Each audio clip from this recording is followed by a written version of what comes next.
Tiraria di ripresa nei porti di Venezia e di Chioggia che nel 2021 hanno recuperato i traffici perduti durante il primo anno di pandemia.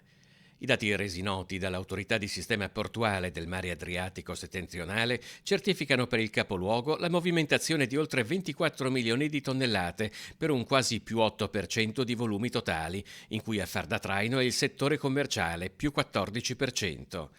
Tra le rinfuse solide, che segnano il più 30%, i carboni fossili e le ligniti hanno totalizzato un più 105%, i prodotti metallurgici il più 42%.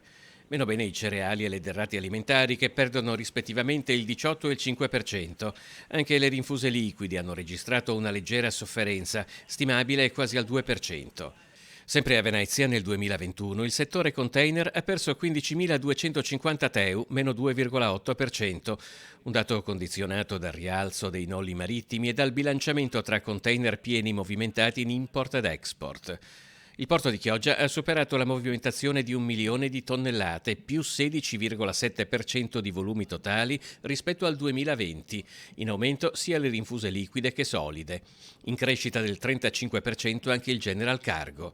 Naturalmente poi si è registrato anche un aumento significativo del traffico passeggeri, dei traghetti più 58% e delle crociere più 460%, un settore che era rimasto fermo nel 2020 che nel 2021 ha contato più di 31.000 croceristi.